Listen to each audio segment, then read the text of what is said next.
Bismillahirrahmanirrahim. Assalamu alaikum, dear students. This is your biology instructor, Professor Dr. Ahsan Majid. Welcome back to Biology Hub and welcome back to your channel and my channel. That one is Biology Hub Ahsan Bio वाला. ठीक है. बहुत बहुत आप लोगों को मैं शुक्रिया अदा करना चाहूँगा.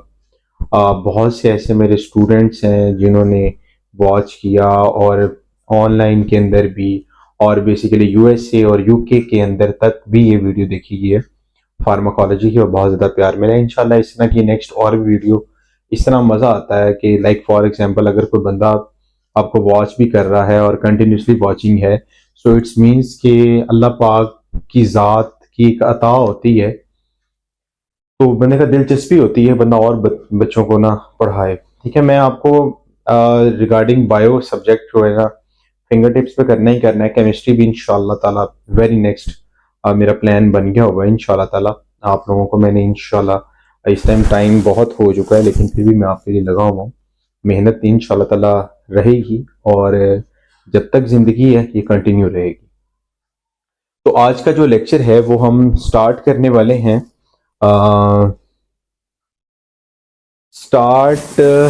यहाँ पर हम तो हमारे पास आज का जो लेक्चर हम रिकॉर्ड करने जा रहे हैं दैट इज वेरी इंपॉर्टेंट. चादर मैंने इस वजह से ली हुई थी, सर्दी बहुत शिद्दत की थी. ठीक है, खैर आज का जो टॉपिक है that one is a major function of skeletal system. ठीक है, major function of skeletal system. अब सबसे पहली बात आपने याद रखनी है, स्केलेटल सिस्टम क्या प्रोवाइड करता है. It provide the support. ठीक है, यानी ह्यूमन बॉडी को सपोर्ट भी प्रोवाइड करनी है और इसके अलावा शेप भी प्रोवाइड करनी है. ये एज इट इज बुक के अंदर, और उससे मुराद है कि स्केलेटल मसल्स हमें मूवमेंट भी देता है. They help in movement, help in यानी हमारी बॉडी के अंदर जिसे कह लें कि जो मूवमेंट होती है ये स्केलेटल मसल्स की वजह से, स्केलेटल सिस्टम की वजह से होती है. इसके अलावा बेटा जी ये प्रोटेक्शन भी प्रोवाइड करते हैं. क्या प्रोवाइड करते हैं? प्रोटेक्शन. प्रोटेक्शन किसको प्रोवाइड करनी है? Protection to vital organs. अब वाइटल ऑर्गन्स अगर बात करें तो हमारे पास हार्ट, ठीक है, लिवर, ठीक है, ब्रेन, जी ठीक है, स्पाइनल कॉर्ड, डिफरेंट हमारे पास जितने भी नाम ले लें कम है. अल्लाह पाक के जितने भी हमारी बॉडी के ऑर्गन बने हुए हैं उन तमाम ऑर्गन्स के अंदर ये चीज उसमें शामिल है. ठीक है, मिनरल होम्योस्टेसिस से मुराद है कि यहाँ पर हमें बहुत ज्यादा मिनरल्स मिलते हैं लाइक कैल्शियम, फास्फोरस, जितने भी तमाम के तमाम कैल्शियम हो गया, फास्फोरस हो गया, सल्फर, जितने भी कंपाउंड जो हमारी बॉन्स के लिए जरूरी हैं वो यहाँ पर मिनरल होम्योस्टेसिस को बैलेंस करके रखते हैं. ब्लड सेल प्रोडक्शन की बात करें तो दो तरह के सेल्स का ज्यादा रोल है, आरबीसीज हैं और डब्ल्यूबीसीज. इनकी प्रोडक्शन के अंदर इन्वॉल्वमेंट होती है स्केलेटल मसल्स की. ये हमारे बॉडी पॉस्चर्स को सस्टेन करके रखते हैं. तो आप एक लाइन लिख सकते हैं, दे सस्टेन बॉडी, उसको उस जगह पे यानी हमारा स्ट्रक्चर है ना, तो उस बॉडी पॉस्चर को मेंटेन रखना, बॉडी पोजीशन को. इसलिए मैं अगर खड़ा हूं तो लाइक अगर इस तरह देखें तो मेरा एक पॉस्चर है, एक पोजीशन है, उस एक फिक्सिंग के अंदर है. ठीक है, बॉडी टेम्परेचर, स्केलेटल मसल्स हमारे बॉडी को भी, अभी हमने बात की होम्योस्टेसिस के लिए तो आप अलग पॉइंट बना लीजिएगा, दे मेंटेन द बॉडी टेम्परेचर. इंशाल्लाह कुछ बच्चों का जो था कि सर इसको थोड़ा सा बड़ा भी व्हाइट बोर्ड को, तो इंशाल्लाह ताला बेटा जी कल नहीं तो परसों मैं 2 लेक्चर एक्स्ट्रा रिकॉर्ड करने जा रहा हूँ इसी वजह से, ताकि व्हाइट बोर्ड बड़ा हो जाए. जब जैसे ही व्हाइट बोर्ड बड़ा होगा तो उसमें हम ज्यादा चीजें हम टैली कर सकेंगे और ज्यादा एक्सप्लेनेशन होगी उसमें. ठीक है, वैसे तो अभी भी मेरा दिल करता है मैं ज्यादा एक्सप्लेन करता हूँ. ठीक है, एंडोस्केलेटन. एंडोस्केलेटन के 2 पार्ट्स होते हैं. ठीक है, एक उसका पार्ट है बोन्स और दूसरा पार्ट होता है cartilage.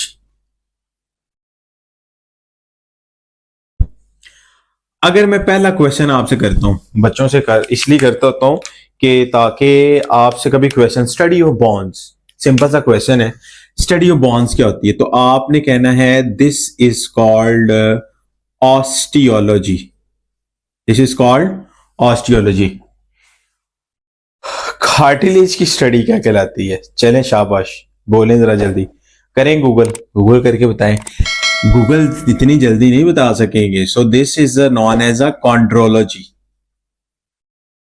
This study of chondrology that is called the cartilage. तो इसको कार्टियोलॉजी नहीं कहना, कार्टियोलॉजी, ठीक है। बॉन्स क्या है तो बॉन्जियोलॉजी नहीं, ये ऑस्टियोलॉजी। और इनके अंदर इन्वॉल्वमेंट होती है, these are the osteogenic stem cells, osteogenic stem cells, ठीक है। और both living cells of bones and cartilage are present in matrix of protein। Protein के मैट्रिक्स के अंदर है, और वो कौन सी प्रोटीन है? This one is a collagen. अगर आपसे क्वेश्चन किया जाए which one is the most abundant protein in human body, तो इसका आंसर क्या होगा?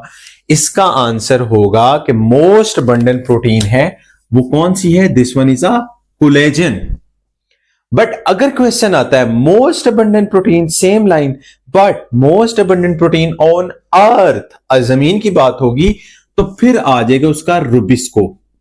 इसका ताल्लुक किधर से है बताएं जरा शाबाश। Chapter number 11 bioenergetics Calvin cycle में, केल्विन साइकिल के अंदर C3 पाथवे के अंदर हम जाकर रुबिस्को एक प्रोटीन होती है जो मोस्ट अबंडेंट। तो यहां पर आपने दो क्वेश्चन रिगार्डिंग एमडी कैट के हवाले से भी साथ साथ चले गाइड करता है, तो थोड़ा बहुत अभी, लेकिन बाकी बात हम जो डिस्कस करेंगे वो हम डीपली डिस्कस करेंगे into the MD cat lecture. Living cells होते हैं मैट्रिक्स ऑफ प्रोटीन जिसे हम कोलेजन कहते हैं, और most abundant protein on earth वो क्या है? रुबिस्को, ठीक है। उसके बाद बेटा जी हमारे पास टॉपिक बॉन्ड्स, जिसको हमने फर्स्ट पार्ट में हम कह दिया this is called osteology. Osteology study of the bonds. अब जहां पर हमारे पास स्टडी ऑफ बॉन्ड्स की बात आई, तो बॉन्ड्स का आज आपको मैं जरा टैली करवाता हूं। ये चीज आपने पढ़ी है कि नहीं बताएं जरा। टर्मिनल पोर्शन उसका क्या कहलाता है? टर्मिनल पोर्शन कहलाता है एपीफाइसिस, ठीक है। ये भी एपीफाइसिस है और ये भी क्या है? Epiphysis. The terminal end of the bone. लिखें शाबाश, अपने रजिस्टर निकाल के लिखें जरा शाबाश। दैट इज द टर्मिनल, और ये आपने नहीं पढ़ा होगा लेकिन अब मैं आपको पढ़ा रहा हूं, इस वजह से लिखते जाएगा। Terminal end of the bone, this is called epiphysis. But the main thing is that ये जो है दिस वन इज इसको हम कहते हैं diaphysis. This is called diaphysis कहेंगे, या इसका दूसरा नाम आपने लेना है शाफ्ट। क्या लेना है? शाफ्ट। अच्छा, डायाफाइसिस के अंदर ऑर्गेनिक मिनरल डिपोजिशन होती है।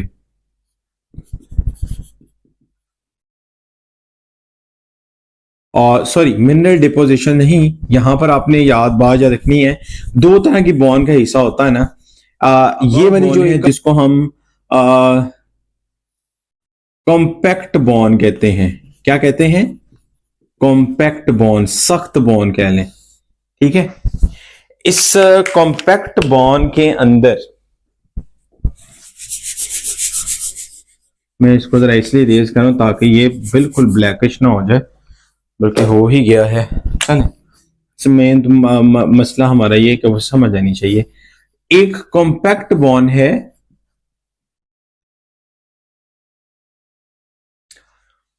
यहां पे बड़ा प्यारा क्वेश्चन एक है कि कॉम्पैक्ट बॉन्ड के अंदर कौन से मिनरल्स होते हैं? मिनरल डिपोजिशन होती है ना, तो क्या बताएंगे आप? शाबाश बताएं जरा। यहां पर होती है मिनरल डेपोजिशन, मिनरल्स डेपोजिशन। जहां पर मिनरल डेफिशिएंसी की बात आएगी, यहाँ पर ऑर्गेनिक भी होते हैं, इनऑर्गेनिक। चले इसको एमडी कैड में करवाता हूँ क्या होते हैं, अभी तक जो चीज इन्वॉल्वमेंट है वो बताते हैं। ये अपर लेयर को कहते हैं हम पेरिओस्टियम, और जो लोअर लेयर होती है इसे हम कहते हैं एंडोस्टियम। एंडोस्टियम कह लें या एंडोस्टियम कह लें, वो पेरिओस्टियम हो गया। दरमियान में से थोड़ी सी जिसे हम कहते हैं ये पोरस मेम्ब्रेन भी होती है। इसको जो एरिया होता है इसे हम कहते हैं स्पोंजी बोन। यहां पर आपको जो डायाफाइसिस वाला एरिया है, यहां पर भी आपको बोन मैरो नजर आती है। इस बोन मैरो वाले हिस्से को कहते हैं, ये हिस्सा कौन सा है, यहां पर होती है येलो बोन मैरो, जबकि एपिफाइसिस में यहां पर होती है रेड बोन मैरो। अभी मैंने सिर्फ कुछ चीजें बताई हैं, कुछ चीजें मैंने इसलिए हाइड की हैं क्योंकि एमडी कैड के एफएससी के बच्चा घबरा जाता है। बोन्स में हम कहते हैं ये कौन सा है, this one is a vascularise है। इनरवेटिव का मतलब है सप्लाई विद नर्व्स हैं। इसके बाद डेपोजिटेड विद मिनरल्स हैं।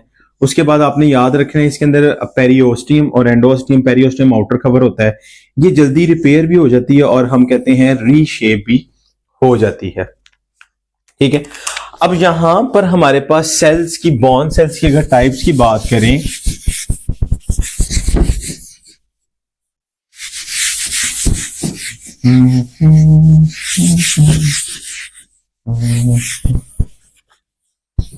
अच्छा, तो अब जहां पे बोन सेल्स की बात करते हैं, मैं साथ में देखता हूं जी। बोन्स की टाइप की बात करेंगे तो बोन्स की टाइप कितनी तरह की होती है।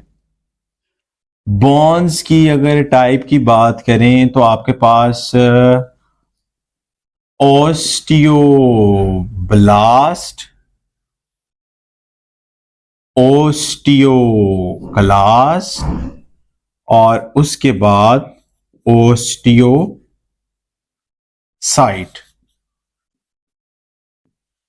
पहला ऑस्टियोब्लास्ट है, ठीक है। ऑस्टियोब्लास्ट का मतलब है these are the bone forming sales.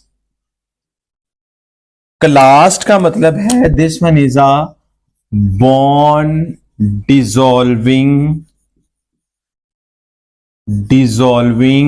Sales, जबकि लास्ट पे हम कहेंगे this one is a bone maturing cells. तो तीन नाम आपने भी याद कर लिए, and these are the type of osteogenic stem cells. सबसे नंबर फर्स्ट पे bone forming cell, second number पे बॉन डिसॉल्विंग सेल, और फिर हमारे पास आती है बॉन मेच्योरिंग सेल। अर्ली फेज के अंदर जब बॉन क्या करती है, रिप्लेस करती है कार्टिलेज को, वो कैसे रिप्लेसिंग करती है, सबसे पहले ओस्टियोक्लास्ट होते हैं। क्या होते हैं? ओस्टियोक्लास्ट।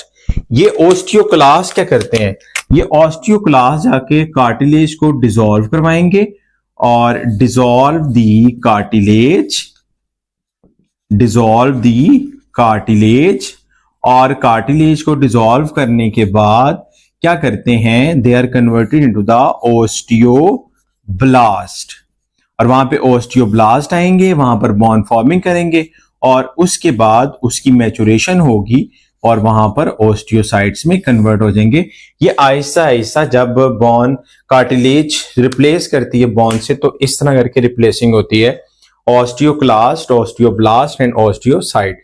सबसे पहले वो डिसॉल्विंग होगी, फिर बॉन्स ने डेवलप करना है, फिर ऑस्टियोसाइट और डिफरेंट। इसमें कल इंशाल्लाह खाली टॉपिक होगा इंशाल्लाह हमारा कार्टिलेज का। तो अभी तक के लिए आपने सिर्फ और सिर्फ बोन्स का हिस्सा पढ़ा है। कल हम स्टार्ट करते हैं हम कार्टिलेज के ऊपर। मुझे दे इजाजत, आपका होस्ट, आपका मेजबान डॉक्टर एहसन मजीद। अल्लाह हाफिज।